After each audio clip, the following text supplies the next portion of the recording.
Everybody, welcome. It's time for another talk show about Crucible of the Storm, brought to you by Method. I am Rich, and I am joined by Bay, as always, who is going to be handling all of the stuff that's happening behind the scenes and also hosting the show, as he does every single night. And joining us again, we have now about to be a raider again in this rage. We got THD tonight in like 2 hours. As soon as this show stops, you're going to be raiding again. Are you ready? Yes. There we go. Just yes. Okay. I hope I'm ready. I don't know. You never know until you're there. I think the thing that is really interesting about how the race is now going to work, you guys obviously haven't had attempts in quite a few days. You haven't really been racing. And now, all of the sudden, some changes come out. And we should talk about those changes, but there is maybe an area of you guys pop back on, Method stops rating for the night, and with the changes, you just win the race. I don't know. I'm just saying. There's a possibility maybe there. I don't know. We'll one shot the boss for sure. Well, okay. So here's the thing. With the days that you've missed, Method has gotten themselves into a position where they were at like that 30% mark before the changes came out for a very long time. Now they have a full day of pulls.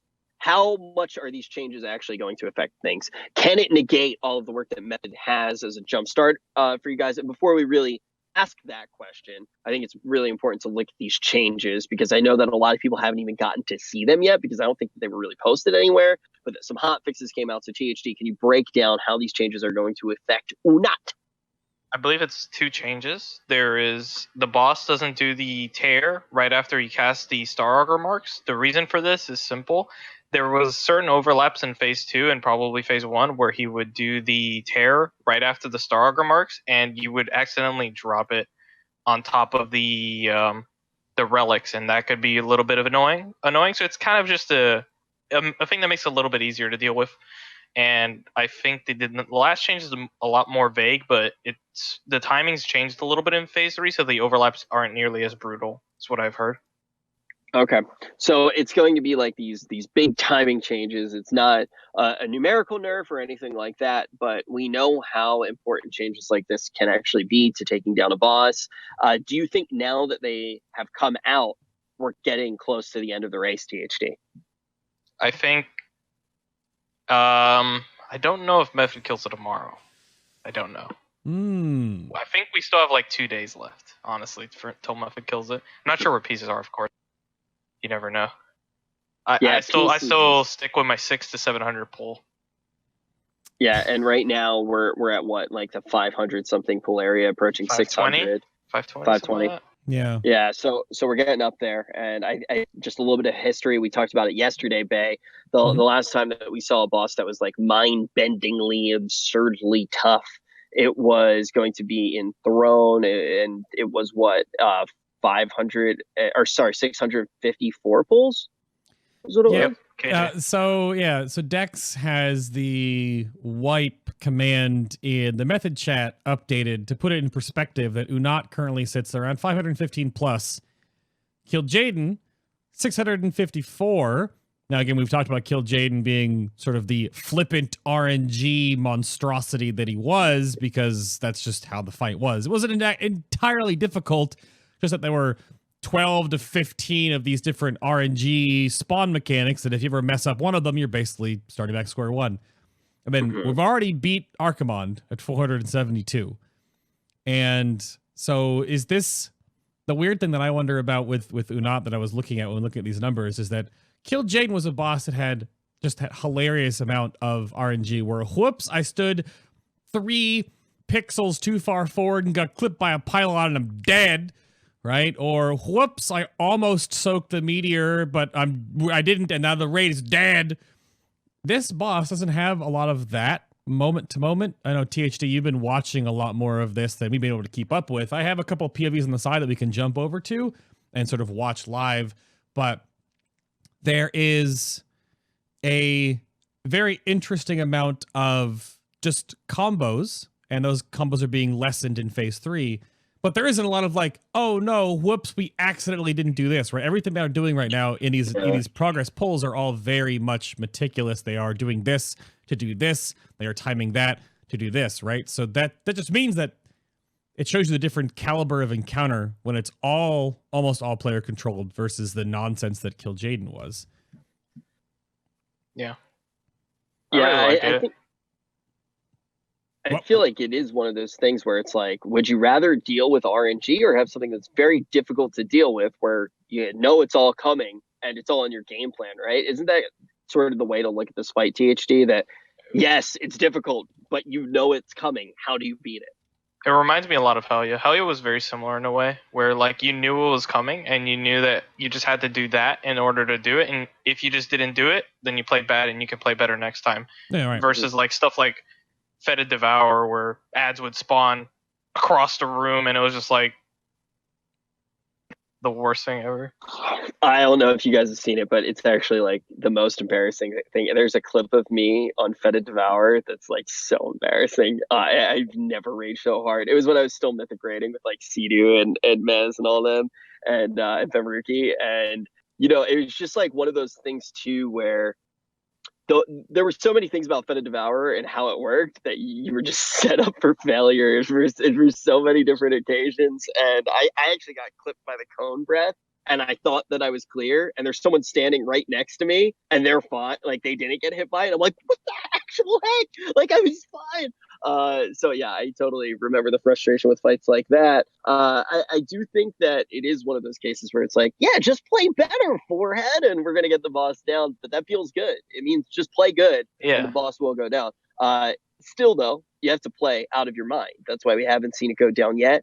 We mentioned that these changes, as even once you see these changes, you think it's still going to be maybe 200 pulls away. Does that give you guys enough time to maybe catch up? Ooh. I don't think so. That's fair. Like, I think we'll get to their point a little bit quicker since we can obviously see their strategy, but we're not going to surpass them, right? Don't think that's possible. Does that take a little bit? The amount of hours we're putting in, it's not really. We're not really going for it, right? We're just going to do our best that we possibly can. Mm-hmm. And that's that. Like with a little bit of pressure being off, with that mindset though, does it allow you to maybe try something a little bit more out of the box, a little bit crazier? Like I know Josh was talking about a potential strat that they wanted to pull out on Cabal with just kiting with an arcane mage, right? And like that strategy is crazy, right? You just run around with an arcane mage, they're casting, they never get hit, they're just blinking all over the place, and you can cheese off a lot of the mechanics. One of the reasons you don't go for a strategy like that is because as much as it seems like it may work, if it doesn't, then you have all of these attempts off of a strategy that you can't play better with, right? You put yourself in a box where you can't just say, oh, let's play better, because you're in bed with a strategy that is crazy, and we all know how something like that can end. So now that you guys are behind, do you feel like you can go like, okay, let's do something really stupid and see if it works? I'm sure we'll still try stuff. Like I'm sure we'll still try it like we do normally in progression and see if it works, but we'll probably stick to like their strategy for the most part. But like then we might add our own little bits here and there, of course. Like you always deviate a little bit to create your own little thing, like similar to how like Cayna, where we actually both had like identical phase 3 stuff. It was just the lust was that a slight difference that everyone noticed. Yeah, I think one of the things to look at too is going to be like how comps come into play. It's like, you guys have 38 warlocks. If you do, it seems like you bring them all, right? Like they're at what now? How many warlocks? 8 warlocks? 9. 9 warlocks and 3 elemental shamans. Yep. Can you guys bring that right now without any preparation? Let me see. Yeah, let me see. He's just scroll through the roster. Yeah, because one of the other things that you brought up, because when you mentioned before the call even started to me that it was 9 warlocks, I actually spaced and thought it was 8 for a second, because for some reason that seemed like it made more sense, but always more. Yeah, we have 8. Okay. There we go. Because one of the first things you said is Method, one of their players doesn't have Sliver, or one of your players didn't have sliver or something like that, and it's like Yeah. that little bit of prep with doing an extra bod clear may come in handy for you guys, and what you guys could get two in over the next 2 days, right? Today's Monday, so tomorrow you could get another bod run in if that was actually the thing that you felt like you need. Make sure that everybody has Azerate traits, make sure everybody has their slivers. How hard is it to funnel Azerate traits to a player? I feel like it's pretty controllable just because Pretty you can easy. blow them up too. Yeah. Like a lot. You don't really like. Jaina doesn't drop a lot of the good stuff, so you don't really need to do any hard bosses. So you just go in there with like a full cloth run, blast the bosses, the Azerate. Yeah. I'm trying to even remember which bosses dropped a good Azerate, but yeah, the thing is you can just hand them all of that Azerate and they can just scrap it. They get their residuum and then they go and buy a piece that works for them. So it is pretty controllable, and Sliver is pretty easy to go for as well, right? Yeah, like that's the fourth boss. Yeah, you can get there simple. pretty quick. Try to pass it down. Yeah, you don't even need a mythic one. You could just do like a heroic one. It's fine. Or both, right? I mean, if Yeah, you're just taking ideally out the mythic first one. 4 bosses. Yeah. So like you're taking out the first 4 bosses, and then you get slivers. If you get unlucky, you do heroic. They're definitely guaranteed to have a good Azerate piece. Man, I should actually. What'd you say it was 15 million gold? 15 million gold for a full clear with mount. Yeah, I'll talk to you guys later. I'll talk to you guys Probably later. Wait, with the mount? Yeah. With the Wario with the mount? I'm not getting it any other way. I was gonna have to go back there and clear after the stuff wasn't relevant. Oh my goodness! Oh my goodness! 15 million gold. Rich, you'll be part of single-handedly pulling Method out of their gold sink from all the money they spent on Jaina. How much gold did they spend on Jaina for? Like 50 to 100 million, somewhere around there. I don't know the exact. Yeah, Scripe on my show couldn't confirm deny numbers between 55 upwards of 80 million gold that they pumped into Mythic Jaina during that week. Yeah.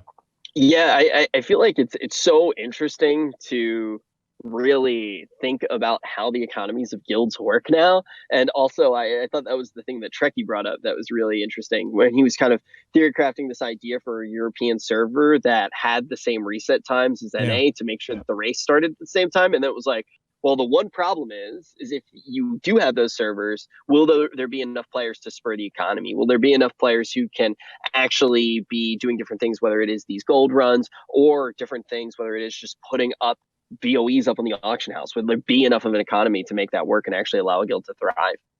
That's the tough part. I'm going to swap us over to the boy Deep Shades. They just pulled again. Might be one of the last polls of the evening, so we'll swap over here and see what they're up to right now. Cool. Oh, they actually posted the hot picks on Twitter just now on Warcraft Threads. Oh, awesome! Awesome. So we can take a look at that in a second. Yeah, we'll watch Deep Shades, and then we'll get a chance to look at it. If it's their last pool for the night too, we may even get a chance to talk to Cayna and to talk to Josh. So we'll see if maybe they want to hop in after their raid. But yeah, big fan of Deep Shades. Always love getting to watch his POV. I actually, for some reason, this morning I woke up and I went into my DMs and I saw that Deep Shades had DM'd me like a long time ago, and I missed it. And he had DM'd me like his whole manifesto about World of Warcraft. And I actually read it I read it for the first time this morning.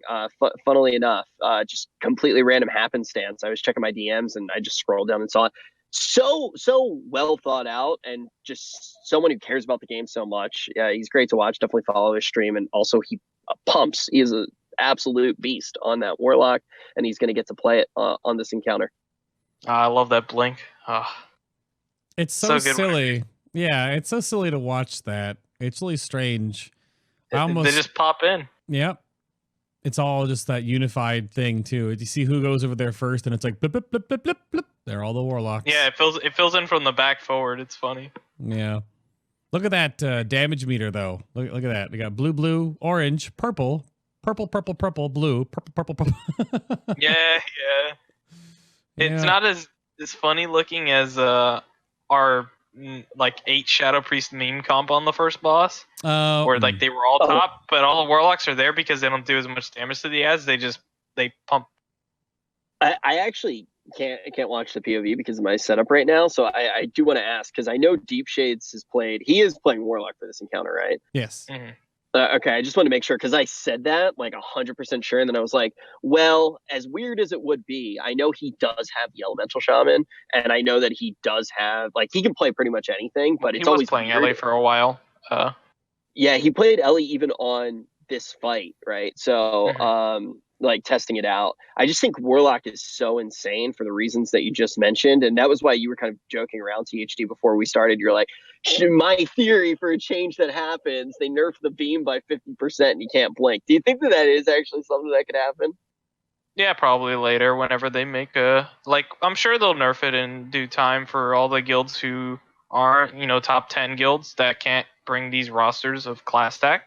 I'm sure they'll nerf it down for them by making it so you don't need these classes to kill the and I'm sure they'll do the same thing with the storm where you can't sack it but they'll reduce the damage heavily. Same deal. Yeah. That's the one I hope weird that they thing. don't take it out. I don't know. Sorry to cut you off. Go ahead. They actually let a few casts go off. Oof. It's gonna ruin them a little bit. Yeah, they're actually dead. Yep. No, that's a done pull. Yep, that was interrupts. That's the one weird part about looking at a comp like this is, yeah, they've got plenty of interrupts, right? They've got fell puppies out to do the interrupts, but there is, and then they've got the shaman interrupts too, but you're only gonna have so many. But that's what's coming down to the consistency of doing an encounter like this with such a class stacked roster, because of not only the consistent damage, the mobility therein, and then of course ignoring a huge part of the encounter and lessening the healing requirement to keep the healing core at 3 to then up the raid DPS because Uu'nat has a lot of HP.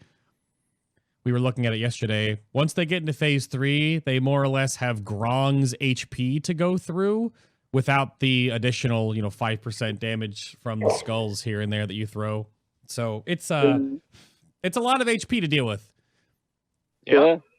It's crazy. It's gonna be a real long last phase, kind of similar to Gahin, where it starts off nice and easy, and then it starts turning into hell real quick.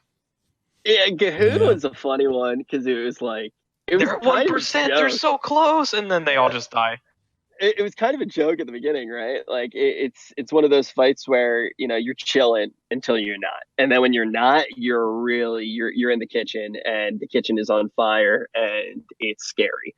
And I think that fights like that are kind of fun to watch, but I can't even imagine going about them as a raider. It's got to be just one of those things where you're like, let's just get to this last phase, let's make this pool worth something, and then sometimes you just don't. Sometimes you just simply don't get there. I do hope, though, if those changes come in and they do nerf, maybe the numerical values of some of those abilities, that they don't take out the individual class identity. I think it's cool every now and then to see a class getting to use its toolkit in a very cool way, and then make it so guilds don't need to class stack. But if they do happen to have a warlock can maybe go about doing a blink and feeling special and feeling cool and feeling powerful. I hope.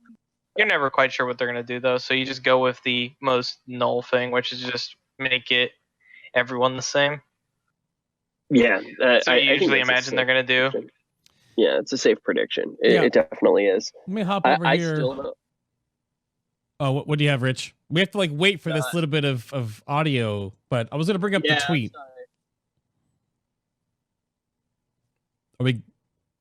Are we good? I was gonna bring up the tweet. Chat posted it again, but so we're on the same page here. The Warcraft devs account just tweeted out that with the hotfix to all regions, we've made 2 adjustments to mythic difficulty Uu'nat in the Crucible of Storms. Uu'nat no longer can cast Oblivion Tear immediately following Unstable Resonance, and the timing of the Eyes of N'Zoth have been changed to coincide less with the Unstable Resonance as well. That last bit sounds like it's the entire fight. Is it? I think so. Yeah, I don't know. It sounds I haven't paid too much attention in the last 2-ish hours of the exact timings. So I'm sure I could look at it later, the exact timings. I mean, I'll be progressing on it, so I'm sure I'll notice it. Yeah, you basically start right after you're done talking to us, which is exciting. I keep imagining this world where you guys just log in and all of a sudden you're instantly caught up to Method. It would make the race really exciting. I don't think that that's actually the case, but just imagine, right? All of a sudden, Limit's just back in it. Pieces is still completely mysterious, and then Method is sleeping, but with one eye open. Yeah, we need to get back on. We need to get back on. And then all 3 guilds get it down tomorrow. I don't know. That's exciting to me. I hope it happens. Yeah. It'd be pretty crazy to see just a boss start tumbling, bum, bum, bum, boom, everyone kills them. Oh, okay. Do you think that's how it will be though? Like, how do you think? Like, Mm.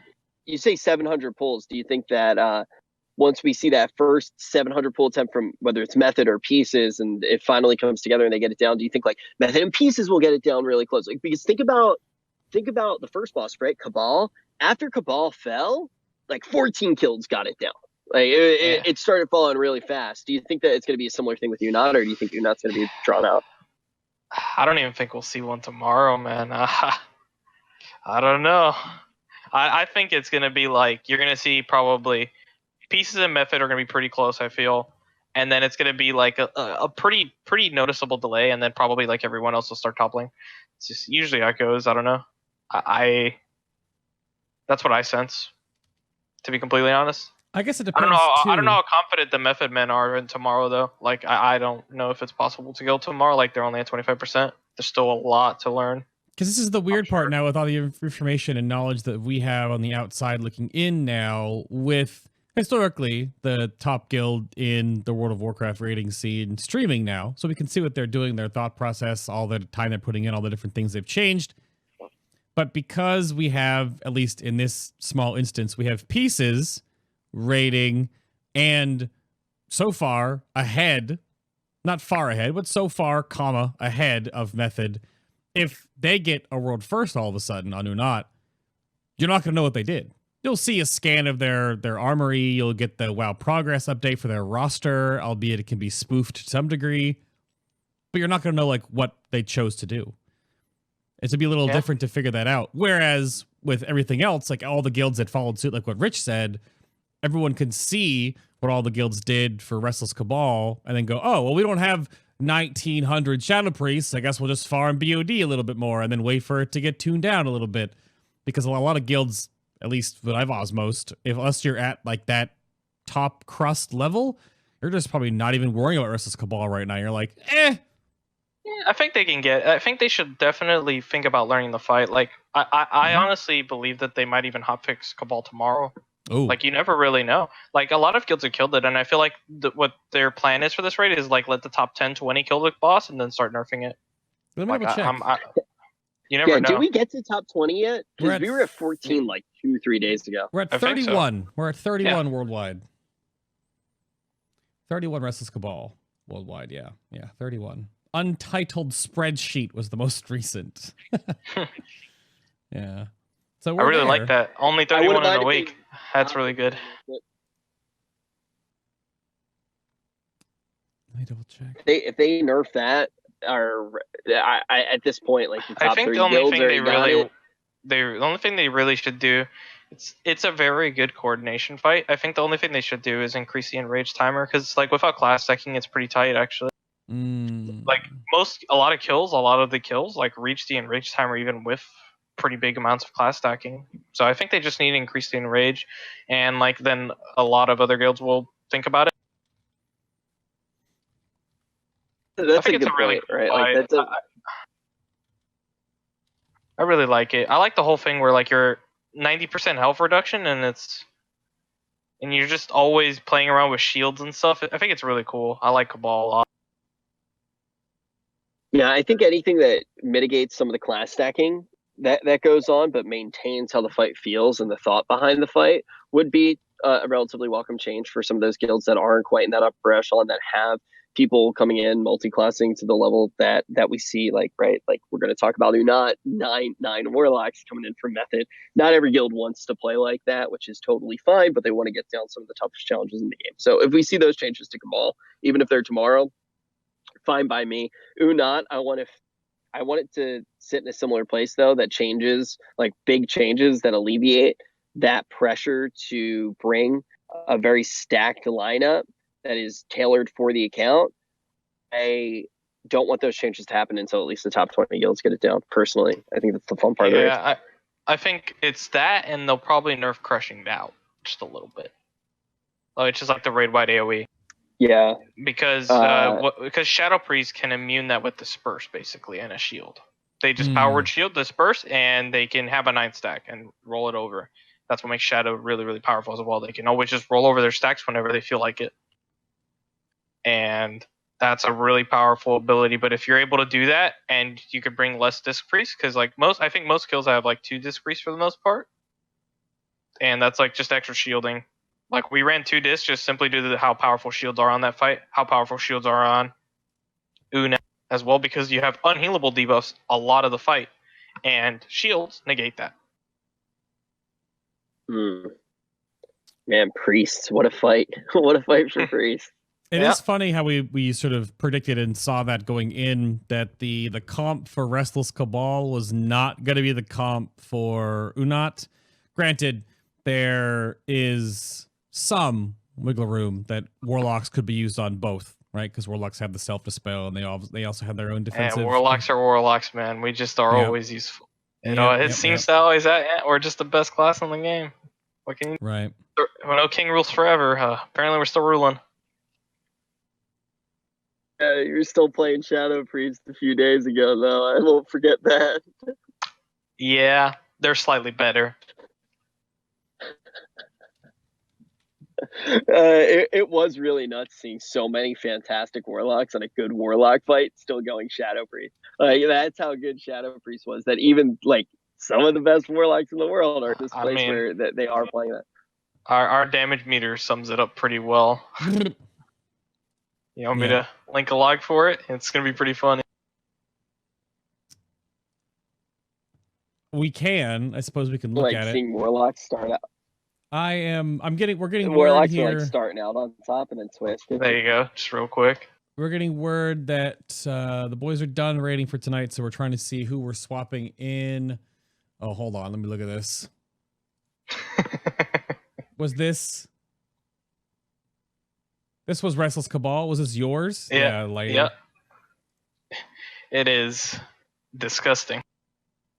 Damage to the Eldritch Abomination is excluded. Blah blah blah. This is just let me zoom this in, see if I can make a region for this on screen. This is the Restless Cabal damage log. This was even after the Auspicious Spirits nerf, because that went in on the reset. Well, that nerf is super minor. That is it was like 1100 DPS on 2 target. It's a joke. Well, for a class that was like 20% ahead on that fight. Yeah, I did some when the nerf information came out. We did some just napkin math, and it didn't look like too much of a big deal of an overall, but that's a little. How did the nerf actually work?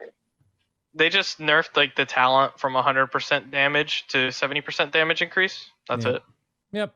So like, let's say your Auspicious Spirit did 1k damage base, and then the talent buff to 2k. Now it does 1.7k. And they didn't touch the Azerite trait. Nope. And that was the one that made it really powerful. So. Yep. What do they do? They barely touched it. They could have left the talent as is and just adjusted the Azerite trait, but they very, very soft touch. They're still easily the highest pump in DPS on any multi-target fight right now still. So yeah, we do have. Yeah, I personally Dear friends. I hate when they change Azerite traits. We do have. Yeah, it's a bit annoying, but they dug themselves a hole with Azerite traits. It's expected. Oh no, I think Josh just hit us with his host. Yeah, he's waiting in the wings right now to jump in. So let me bring this over here, and we can add those gents to the call. And we can start chatting with them for another half an hour or so. Yeah, I'll bring up the hotfix on screen just so everyone knows that we have talked about it. But yeah, let's get these guys into the call. You can both join. Yeah, and then also as they're joining right now, for anybody just coming in, keep in mind that even though Method is done streaming right now, or is done rating for the night right now, that's why Josh and Cayna are able to join, THD and Limit are about to start. So they're basically, as soon as Method stopped, the torch is being picked up and Limit's rating again for the first time in a few days. So the race is very much still going Battle on. for US first Josh, rages. Cayna, welcome to the show. Hey, boys. What's up, boys? Are you going now, THD? Nah. Okay. An hour in my raid. All right, you're good for now. Okay. Yeah, we've got a good half hour. We can talk about everything right now. I was about to say, only reason I'm here is with THD, so. No, wow. It's a huge fan, big fan. Ah, So they nerfed the boss, yeah?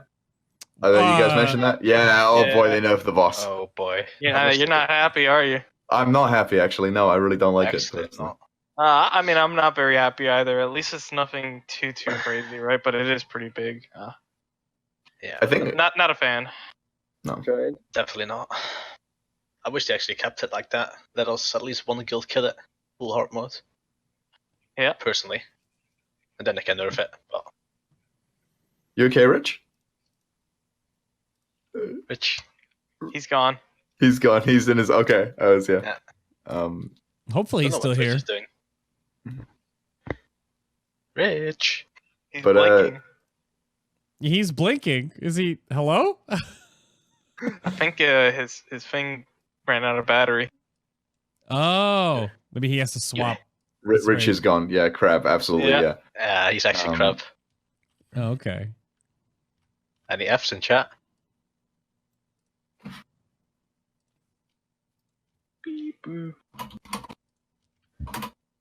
Is Doesn't he- work, buddy. He's speaking. Nothing's coming out. Yeah, we can't hear a damn thing.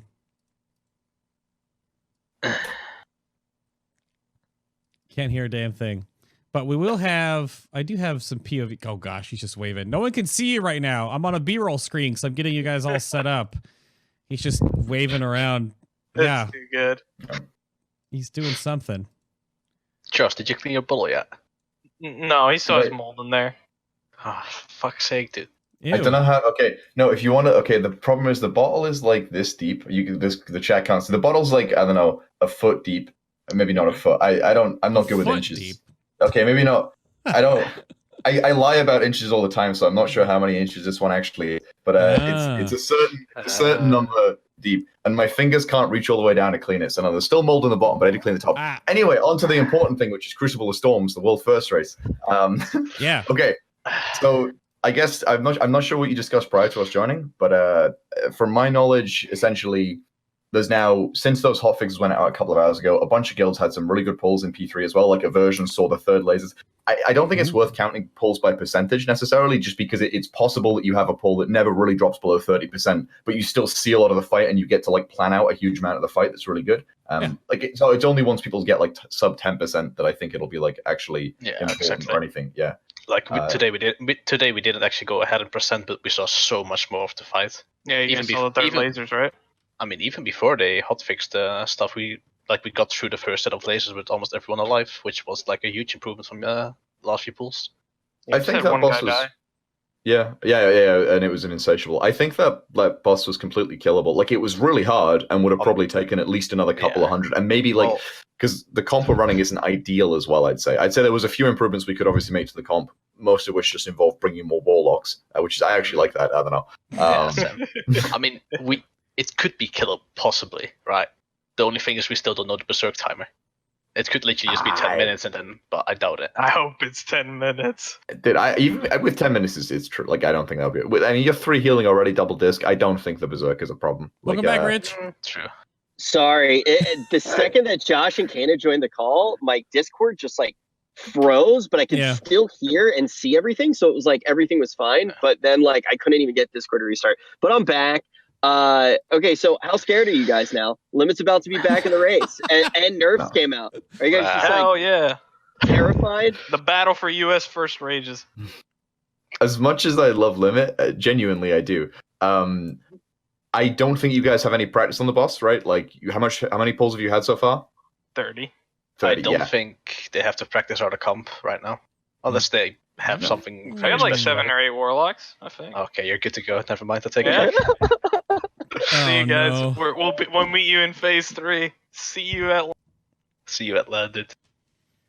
Have you guys had to actually like go and like get any of your warlocks, slivers, or Azerite traits or anything like that, or do you plan on doing that over the next couple of days? Are you guys good to go? I'm pretty sure we're good to go. Yeah, there was honestly the only bit of gearing we had to do was earlier today. Just Wait was at work, so we had to bring in an alternative tank, and that was Meras on his monk. So we did a quick heroic run in with a new raid to get him the agility weapon 410 because his previous one was, Community run. Community run, yes. Viewers very generously traded him weapons, which is kind of leechy, but we got him a weapon. The weapon didn't even drop. Yeah, he has a bonus wallet himself. Oh, I I was was. just Azerite pretty bad. Should probably. There's improvements we can make to like people's ults and stuff for sure, Yeah. but I think overall this is an execution boss, not really a numbers one. Honestly, it's even though more numbers always helps, nothing, no end rage, just no moment where like, man, if we did a little bit more damage there or a little bit more healing there, and there wasn't some mechanical failure that happened, like yeah, maybe we could heal through the interrupts going through with more gear, but you just don't let interrupts go through, and that's better. Right. Exactly. Quick question, because MDI Cup number 3 or whatever it was called is now done. So did you guys bring in any, like, did you get any fresh faces in the roster for attempts today? Yeah, it's also in combination, obviously, with the fact that the tier lasts a bit longer than we anticipated. So, like, people had to go back to work. So, like we said, we brought in Maris for a couple of pulls instead of Just Wait, because Just Wait had to go work. So Maris tanked instead. Overon had to go work, so we brought in Zelia to actually DPS. We actually have 2 healers DPS, by the way, which is kind of weird. And we brought in Fragments on DH and then swapped Kush, the previous DH, to Warlock, because his Warlock apparently is really good. So 3 of them. So for the most part, you only switched because people had to go work. Besides Frag, like Frag was coming in pretty much either way. Was that pretty much the plan? Yeah. I mean, I think personally, I think Zelia would have been an upgrade over Overon regardless, just gear wise. And I think Fragmus would have been an upgrade over Kush gear wise as well. So I think those guys would have almost come in regardless. Yeah, and swapping Kush to the Warlock is a bit like on this fight. Yeah, it's just Warlocks are insane, huge self healing, huge survivability, and dodges the beams. Yeah, it's just crazy. Like for me, it actually is painful because I'm like best kid Shadow Priest world, pretty good on the fight. Best kid Shaman in the guild, really good on the fight. Still have an insane Warlock, and I'm just like, what the fuck do I play it? I don't even know anymore.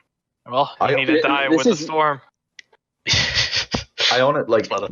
I'm curious if Cayna or THD disagree with me. I honestly think all Warlocks, 1 Mage, 1 Demon Hunter. That's it. That's the comp. Like that's how good they are. If you could, you would legitimately class stack to that extent on this fight. I see no reason not to, unless I'm forgetting something. Though for the sack, you might. Yeah, you probably want. You might want to run the rest of Shamans for APT. Yeah, I think double disc 1 Shaman is fine. Like that's you get APT, you get an Ankh from the Shaman. Oh, they can't pick that one up, can they? Pick up. No, they can't. So like you would need the LEs in there, like at least one. Yeah, that's true. Yeah, 1 LE, and then you can do it with APT, 1 LE, and Battle Roasters, right? I think.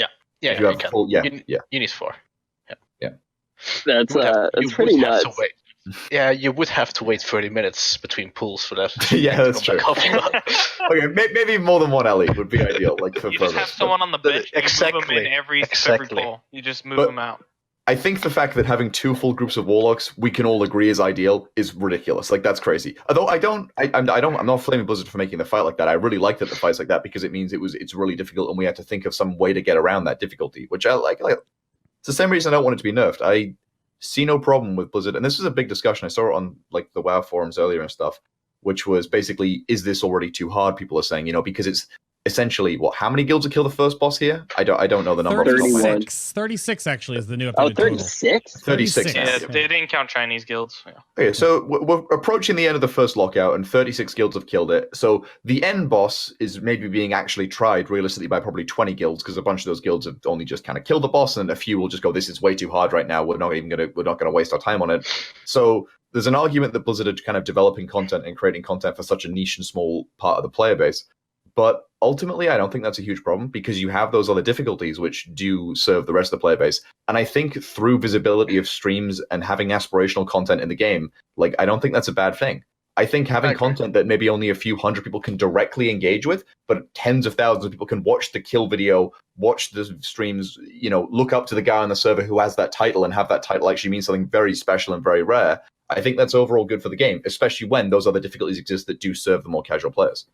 Yeah, to jump in on that, I think the thing with that as well, and the reason that I agree with you, is because a lot of the time I've jumped in and said that I think the amount of difficulties that there are in the game right now for raids here is bad. Like, I think that there are too many. But if you do have them, you should actually use them. Mythic should actually be Mythic. And when I look at this raid, it does feel that way. And I think it's a very cool thing to engage with, seeing these guilds try to figure out a way to do it. And also, I feel good for Cayna because it's kind of just his tier. This is like the first time ever Cayna didn't have to complain about what specs are good. Oh no. This is literally the tier that I'm like, they can do whatever the fuck they want to the class balance. I'll be fine, dude. Hit me up. The boss is really, really good. Yeah. And I mean, even after, like, I'm not trying to downplay it now. Even after the nerf, this is still a very difficult boss. I mean, you saw, even after the nerf, we spent 2 hours straight wiping in phase 1 and 2. So clearly it's still difficult enough for us. But I would have liked to see a guild kill it in that state. Before they nerfed this boss, I think these two bosses gave me more enjoyment than the entirety of Antaurus, Uldir, and Battle of the Thdlock combined. Like, I think these two bosses, honestly, I really, really liked. I liked Antaurus a lot, but this expansion I agree completely. This expansion I agree. Like, there's not that the raids have been exceptionally bad. This expansion, I think, just nothing's really stood out as like, oh wow, that was special. But these two fights do. I really like these two fights a lot. I agree. So THD predicted that he thought that this was a boss that's going to be in that 700 area of pulls with the changes 6 to 7. Would you guys agree with the changes that came in that that's the range of pulls that's going to take you to potentially get it down, or for pieces to potentially get it down, or anybody else in the race? Aren't we about 500 already? We're 510ish right now. I would suspect Pieces is a higher pull count than us, just because generally whenever we kill a boss, other guilds that kill at the same time tend to be, because Method spends a lot of time on strategy breaks. You know, like we're the kind of guild that would rather do one good pull and then take an hour and a half to watch the video like 5 times, write everything down, think about a bunch of options. Whereas other guilds, and both are completely viable approaches. There's nothing wrong with either. You know, other guilds will maybe just go, okay, we've had a good pull, let's go again, let's get another good pull, and let's just, you know, maybe they'll look at it for 5-10 minutes. But I definitely think we spend a lot of time reviewing, and that's why people like the meme when we go AFK for an hour and a half. We spend 1 minute between pulls. Yeah. And both approaches end up like it's just a difference in style, and I think the middle ground is somewhere in the middle. I definitely think we sometimes spend a little bit too long making weak auras and stuff, and I think sometimes reviewing a VOD is definitely very helpful. So I would suspect that Pieces will probably have a higher pull count than us right now, but 600 to 700 seems about right to me. Yeah, I agree. Okay. Do you think that it was a much higher amount of pulls that would have been needed before the nerfs? Like, I want to hear from everybody how big they actually think the impact of these nerfs are to the fight. I think it went from killable if you play really, really well to anyone can kill this. Like anyone as in anyone that's racing right now can just like legitimately just like get a good pull snack at. Yeah, I agree. Are you scared to go to bed? Are you scared that Limit might be able to, even without the amount of practice that they have? I want to hear somebody say it. Shade. Go on, Cayna, sorry. We kind of know what time Pizza starts raiding, and I think we kind of know what time Version starts raiding. I'm scared when they start raiding. Yeah, those are the ones we're worried about. I just think Limit. I don't think Limit has a chance at this one. Like, not to be BM, but they don't have the practice right now. Just. I mean, that's not BM. Even watching a fight, you can watch it and pick up the overarching strategy, but there's all these little personal things that you just, unless you're like really in tune with the person that you're watching and like you're very familiar with everything that they're doing, and you would have to watch a lot of pulls to get all the little movements and stuff that you kind of just pick up over time that improve the raid's DPS and improve your chances of surviving everything. So there's still a lot to learn, even if they know the big strat. If you get tonight THD, I'll tier 3 sub to you for the rest of my life. Wow. Wow. There it is. Holy. Oh my god. I do think that's an important thing to mention, though. Like, you can watch until you're blue in the face. Like, think about how many hours of Arena I've probably watched just based off of the fact that I've casted it. And, you know, at the end of the day, I still am pretty bad in Arena right now. You can watch it, but you need to build up all that muscle memory. You need to build up that flow chart in your head to the fact that you're not only thinking about what the right thing is, but you instantly are presented with 2 choices and you pick the right one time and time again throughout the entirety of the fight. You move through that thought tree, and that takes a lot of practice. I mean, that's why methods are good, right? We have people like Lorcock for the muscles, and then we have Scribe for the brain. Perfect. Yeah, we're more like a giant hive mind. Now, I wanted to go back on what Josh was saying about the wipes earlier, because we opened the show today with talking about that. And we do have Cayna and Josh, we have 2 different POVs that we can fight over if we want to look at. But you're putting Uu'nat in this 600 to 700 wipe bucket. And that would put him in potentially the most wiped 2 boss in recent expansions, if that's the case. Because that will topple Kill Jaden and way outscale. You've already outscaled Archimond. It's. Are you asking if it's actually harder than those fights? I guess your thoughts on that being that this fight may outscale both of those in overall wipe counters. And I guess, does that make sense? Because it's a fight that you control a lot more compared to Kill Jaden just being wicked, stupid RNG. I think any fight that has a shit ton of personal responsibility is always going to see a high wipe count. Because it just takes one guy to make a mistake and you're done for. Right. While a lot of fights, you can generally be carried by a group a lot easier.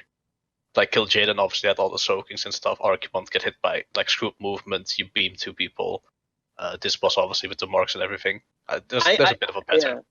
I've asked this question before, and I think it's kind of important to ask Josh in particular this question. Yesterday, I know I actually did bring it up. A lot of the times for the guilds that some of the people who are watching right now, myself, like we've rated in, there's sometimes that one player that you are nervous if the mechanic goes to them, if the personal responsibility does fall on them. For this example, we'll call them Chad. And you're like, oh no, Chad now needs to deal with this mechanic. Chad always messes up. This is going to be a wipe. Why did it have to go to Chad? Why? You know, like, and often there are a lot of Chads in my guild. Sometimes I've been a Chad, you know, and I'm curious in Method, Josh, if there are any Chads. Like, are there any Chads in Method? According to Josh's chat, I died every single pull. Yeah. Okay, yeah. So nice grip. Wait. Oh, yeah.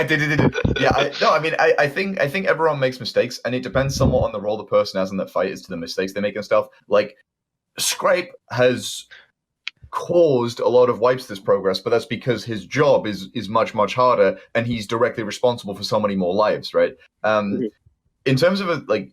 Everyone gets a star sign mechanic. There's no one I'm nervous for because it's on everyone, right? I'm nervous about everyone. There are some questionable movement things. We have a whole traffic light system going on, and sometimes people don't follow it. But I think on the whole, there's no one that really stands out like genuinely as like full on inting that mechanic significantly more than anyone else without like a somewhat good reason for it.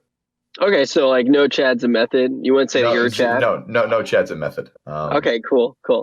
I think that's a really important thing to mention, especially, you talk about those individual responsibility fights and how they can be a lot more difficult because one person just messes up the entire thing. That is good to know about the guild. And I want to talk about, because we haven't had the limit and method thing in a little while, like inside of one call. I feel like you guys have very, very different mentalities into how comms are run. You already talked about the differences in pulls, but we got to hear Limit this time around, and we hear their team comms, and they're so calm.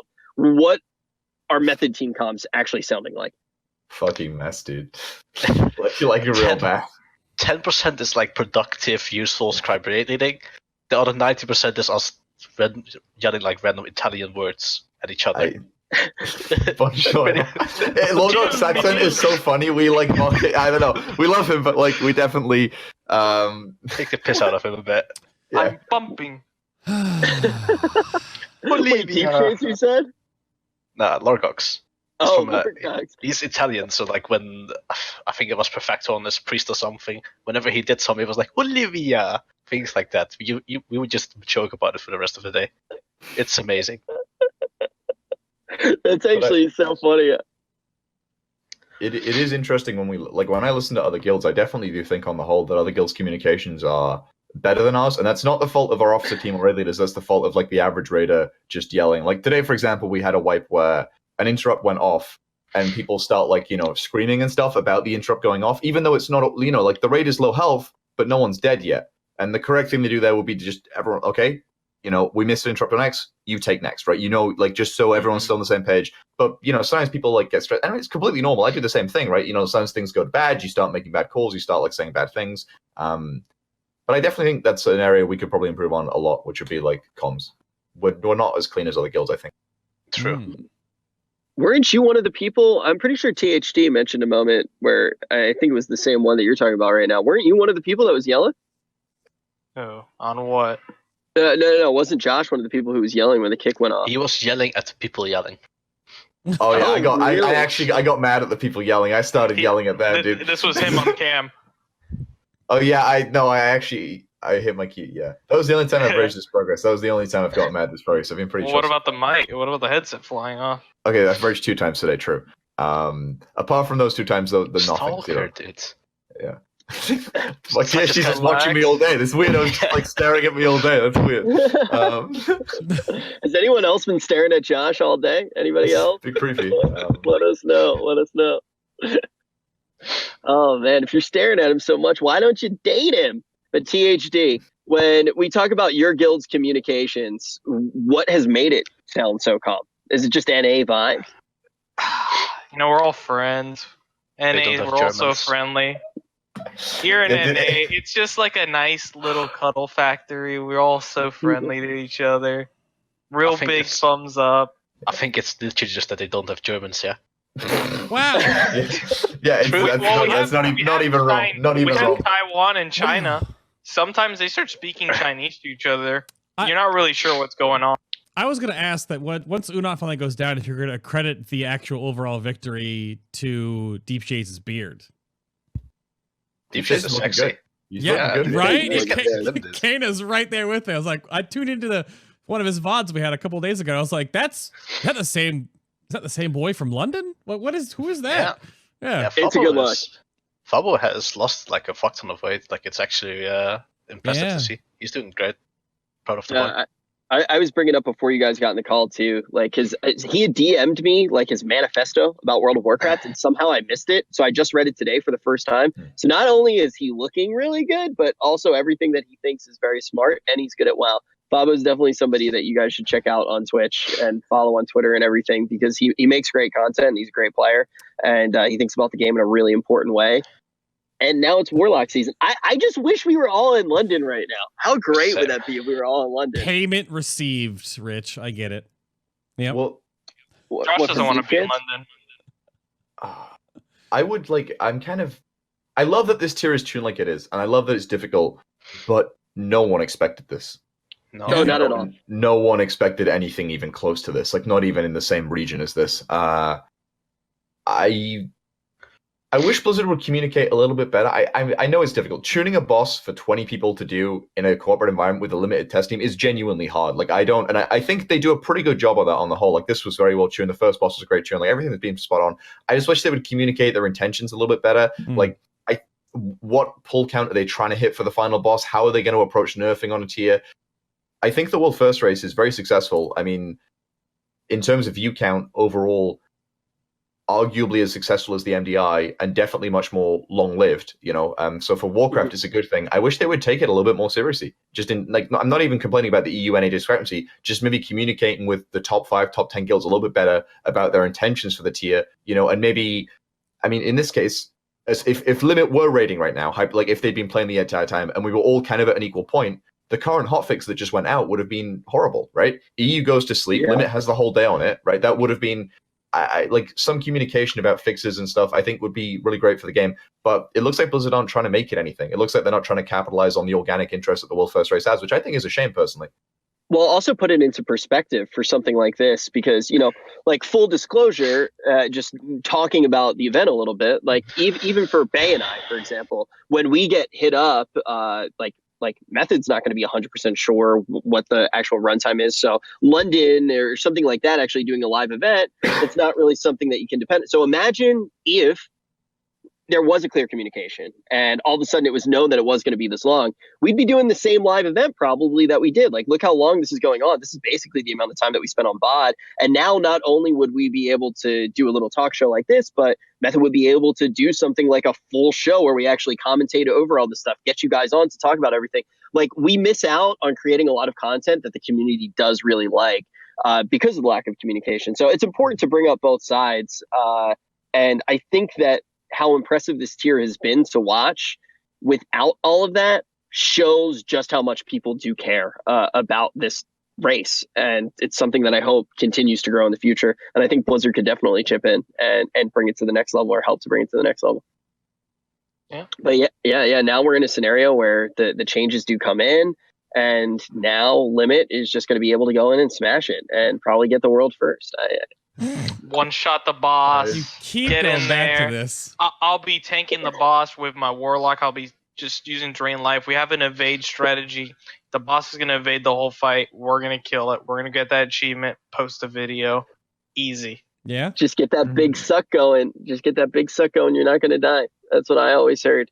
It's tough for you guys. You're going to go to bed and just wake up to that screenshot. And we're not even going to get nerd screams. We're going to get nerd cries from Cayna and Josh. I don't know. I'd be scared of limit. I'd be scared to go to bed if I was you guys. I'm scared to go to bed. It was weird. Like killing the first boss this tier, I was just like, I wasn't, normally I'd be hyped or something to kill a boss, because it took us 100 and something pulls. It wasn't a complete joke of a boss, but I just didn't enjoy it at all because I guess, you having we lost this, we were beaten by a whole day. Like, I don't want to lose. I haven't lost a tier that I've raced for yet. Like, that's not me carrying the guild. That's the guild carrying me, right? But I've been fortunate enough to not lose anything yet. I don't think I'm ready, dude. I think I think it would not feel very good. I'm not looking forward to that. I hope it doesn't happen, but it doesn't. Yeah, it doesn't feel good. Okay. I think the craziest thing would be though if it really was pieces, right? Like this is a guild that you were in, and also to take a step further, I feel like it's a guild. That'd be real crazy. That's it. That's all it is. Just crazy. Just crazy. Hey man, you already filled out the app. Yeah. Wait, no one. My guild doesn't know about that yet. Don't worry about it. We do know that. Yeah. They already contacted us today. I already whispered them the clip. Yeah, Scrap knows. You're gone. It's I feel like it's hard not to cheer for pieces a little bit as a viewer. I really do. This is kind of the stars aligned for them on this tier. They put in the right work. They're out for revenge. The only thing that I hope is that the pieces is just gonna do the next for next year. Because I don't know, I used to really enjoy competition, and I hope that they're not like, oh yeah, this was just like we were hoping for like a 1-2 day boss. That's why we're pushing. I just sincerely hope that next year, like the shout-out rate, they're gonna go like full balls to the walls, method level, splits, anything. Just try it as well. Yeah. And hopefully they stream it as well. That'd be completely lit. I Probably not, because I don't think they have any big streamers, but it'd be lit. A lot of people in that guild are like opposed to streaming, like very much opposed to it, and have been for a long time. Like, because I've read it there for 3 years. Just generally, more private people not so comfortable being on camera and stuff, or like having anything broadcast to the raid, which makes sense. So I don't think they'll ever stream, but I do think it's good. I think it's good having a guild not streaming that is there. It's like this omnipresent threat. It's like, you just like, where are they? And chat's like, I heard they're at 17%, and like you're like, no, they're not. And then they actually are they? Wait, shit. Nice little Photoshop image, slide in the DMs. Oh, that's I love it though. Like I love it. Like even like Cloverfield, right? You don't see the monster till like the very end if you even do see it, and it's this giant threat, this giant mystery throughout like the entire movie. That's how it felt with Limit last race, and I love the fact that Limit is potentially going to stream in the next year. We don't know yet. Like you guys, I think haven't even decided, right, THD? So yeah, it's up in the air. Yeah, so I like if Pieces takes it as seriously as possible, takes that time, but takes that role of being the secret guild that isn't streaming, and then maybe Limit and Method are, and people get to watch there and get to come to chat and be like, Pieces 1%, Pieces 1%, you better speed the heck up. I also like kind of the tactical differences that the two guilds have from like the small things that you do know.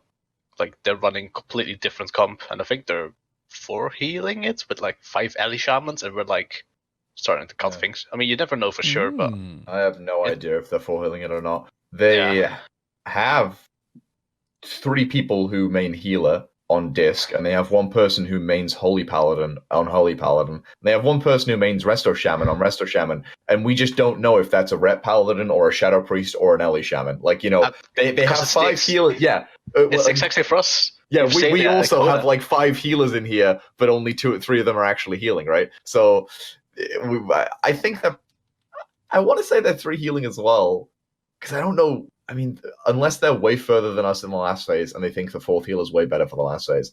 I mean, put it this way: if I was going to make a healing change, I'd be going the other way right now. I would not be adding a healer; I would be removing one personally.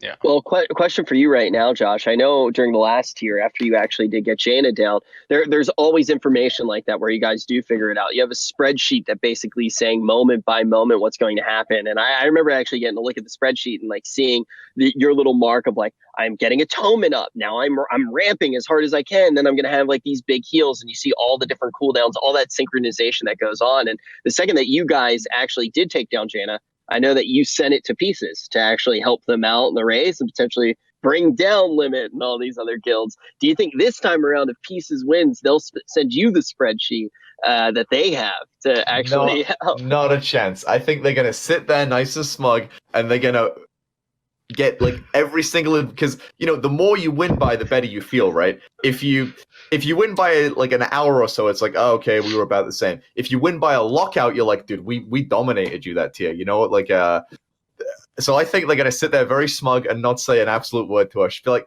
yeah, enjoy world second, enjoy world fourth, They're gonna send it to us in Wildcard Gaming, and you're yes, gonna that's more likely.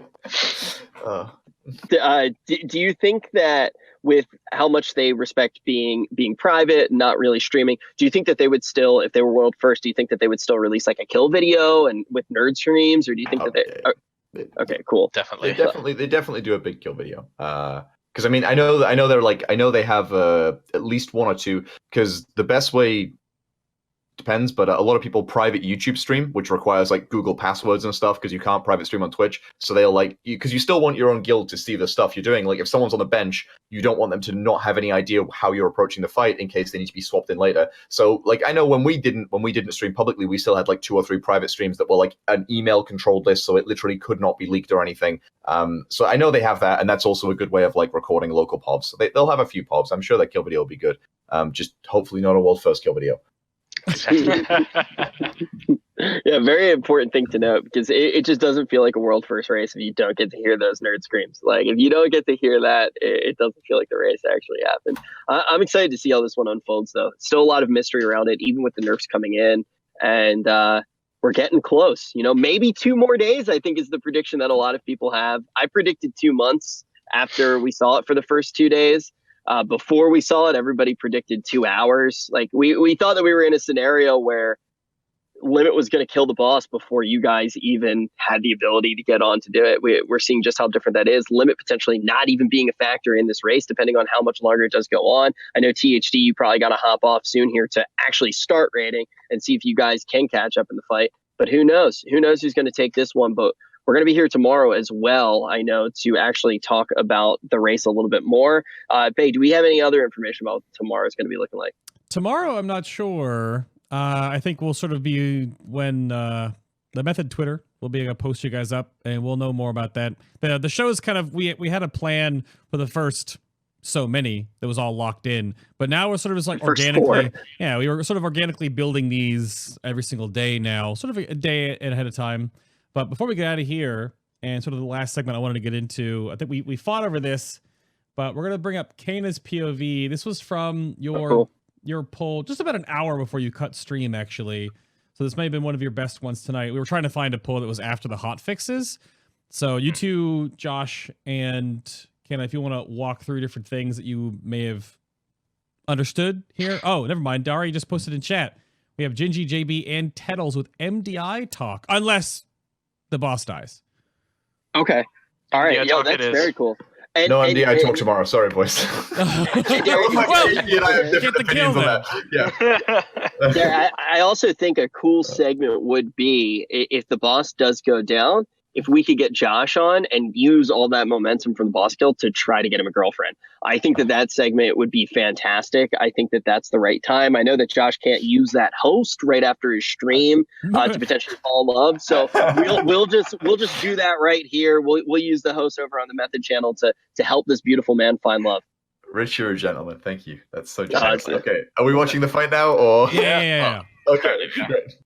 We have pulled. We're on Cayna's POV, and we're about 85% in right now. Yes. That's the updated timers or not? This is the second marks. This is just where you go full commando. If you get Moon, you just run through the middle, and then you clear it. So like we literally just have like a traffic light system as we said, which is Moon goes first, then purple, and once purple is cleared, Scribe goes Ferrari mode and clears them all with blinks and whatever the hell he does.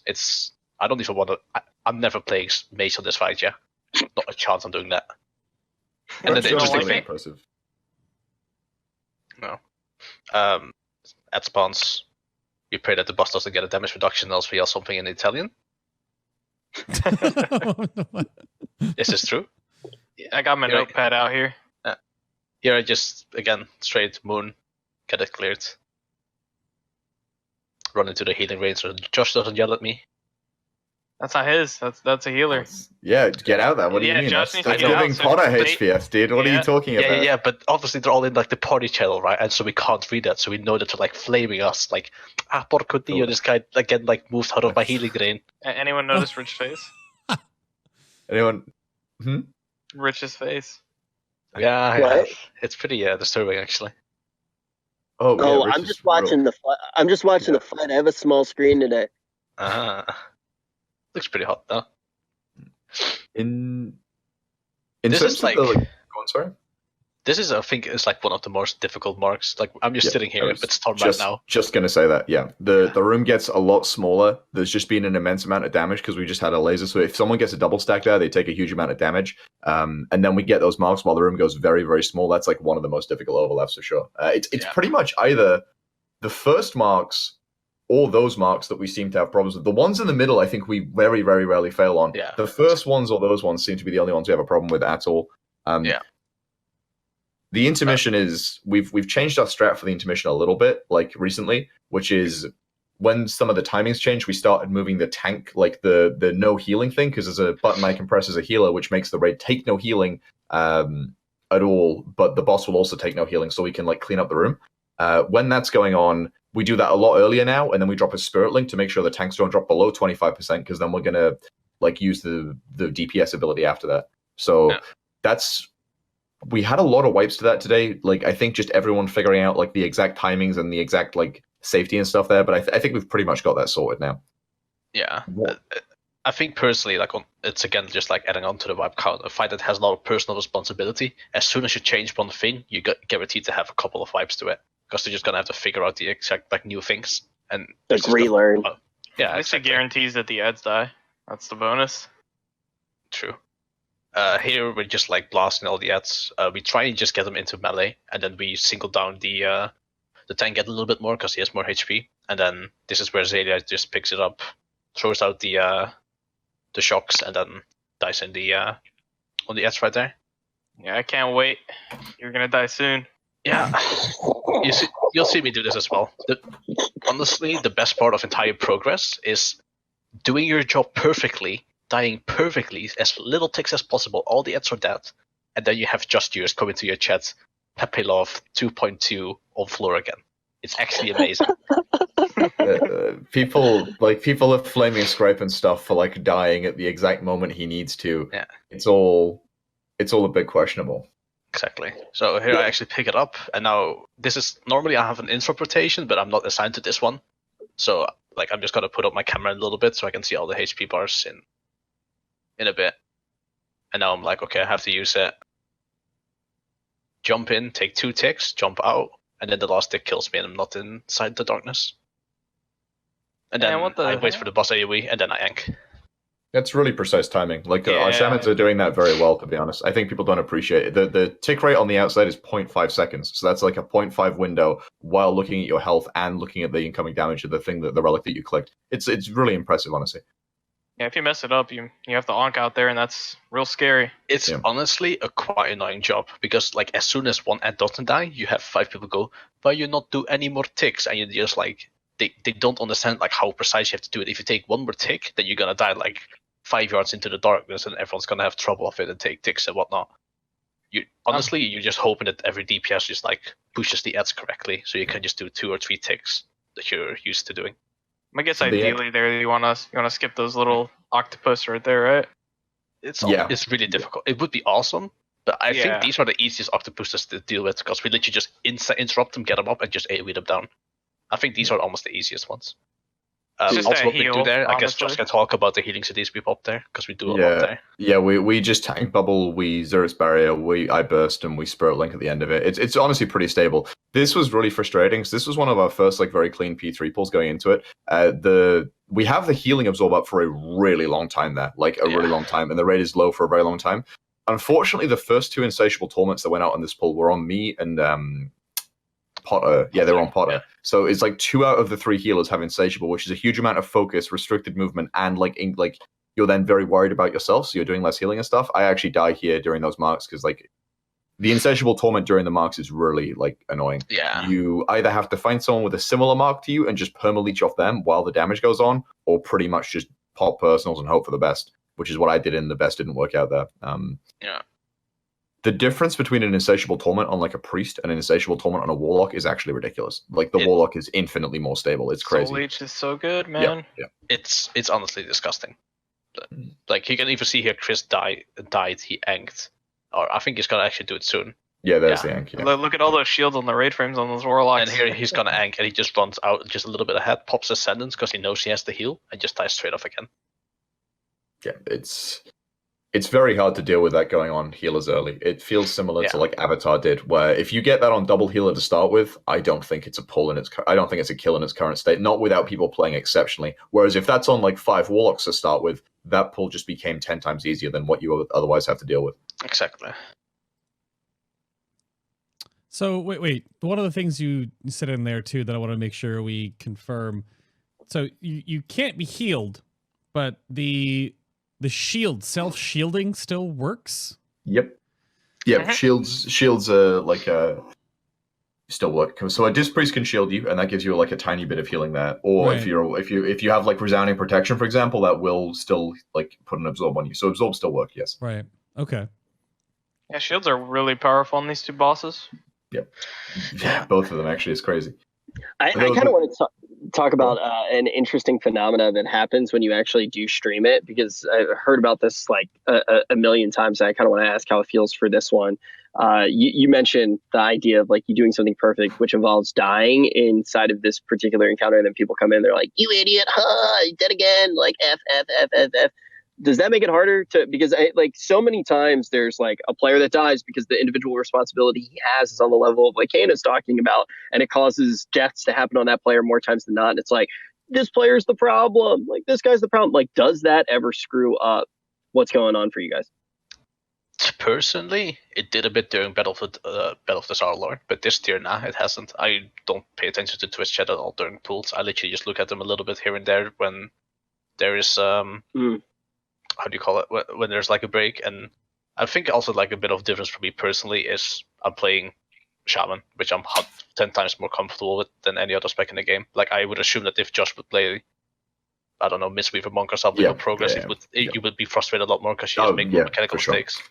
So I think this, and I mean, I'm getting actually a lot more personal responsibilities. Like I'm assigned to interrupt rotation and doing the Enk thing and speed totem assignments and like whatnot. So in general, I'm quite happy with like how I'm actually doing this tier, and I don't really care if people come into my chat trying to tell me I'm bad, because at the end of the day, you're doing it out of 4 once, and I'm sitting here trying to get world first. Well, also, I think that there is kind of a level too, and correct me if I'm wrong. When you are on that alt, you are in your head worried about making more mistakes. Instead, hey, put that the heck down, dude. No one's looking for Rich right now. Right here, if you are in that scenario where you're on an alt, you're more prone to make mistakes. So sometimes, like you look at the chat and you're like, "Damn it!" Like there, and you just get in this loop where you get in your own head. And I can't even imagine how tough that would be. Like actually being a gameplay streamer. Yeah, it can be rough. The thing is, I don't know. For me personally, it's just like I think I'm used to chat being morons. You know, it's just like it's completely impossible for them to bother me now. It's just that they're known morons. I'm fully aware of their stupidity. It's all good, dude. Like I'm one of them. Yeah, exactly. Dude. So the last major wow. The last big question that I want to bring up here before Rich takes us out is that with the adjustments in phase 3, I granted the actual tweet sounds like it's adjustment throughout the whole fight, but is it just phase 3? Regardless of that, how different are you going to approach things tomorrow? Josh, what do you think right now? So the timing changes, they did actually affect the entire fight. The biggest one is during the thing, there's no baits, which changes, like it makes that way easier, because previously the star signs would go out and you'd be like, okay, there's a bait in 6 seconds, which means we don't want it to drop on the relic. So we now have 6 seconds less on these star signs because we basically just wait for the baits to happen. So it made that a lot easier. In terms of how we're going to approach the fight, we saw phase 3 timings with the changes. We've got all that in a spreadsheet. We know what to do. we just wake up and play. There's really no change in anything. We're limited on people early morning, so we're going to have a bit of roster change in the early morning. We might go with like a slightly suboptimal or weird comp just to get more pulls in, to practice more. But it's just, at this stage, I think everyone knows their job, everyone knows the fight, everyone knows the timings. We just play, and then hopefully we play well. Tomorrow when I wake up... Oh, go. No, you go. Tomorrow when I wake up, I'm going to pick up my phone, call Fabo, Deep Shades, and be like, what time is it? And if I don't get the response until 1 o'clock, I'm going to hang up. I'm going to be watching. Bring it on, big boy. Is world first o'clock coming? All of a sudden, the boss is going to receive some nerf, and now Limit rejoining that race. Is there going to be enough time for them to take it, or will Method be able to take it tomorrow? Is the end in sight? Will we see the boss fall tomorrow? Will we see Josh able to get a girlfriend after that boss falls? We're going to be talking about all of those things on the talk show right here tomorrow. And also, we're going to get to put a little bit of insight onto the MDI with J.B and Tedls. THD, I wish you the best of luck tonight when you do get back in there. Good luck taking down that boss. Good luck making up for missed time. Thank you, everybody, for tuning in tonight. And thank you for all three of you guys for joining me and Bay. We'll be back tomorrow for more Crucible of the Storm. And of course, thank you very much to MSI, Fanbyte, Twitch, Vertigear, Kensington Gamer, and Corsair for allowing us to put on this show today. We'll see y'all back here tomorrow.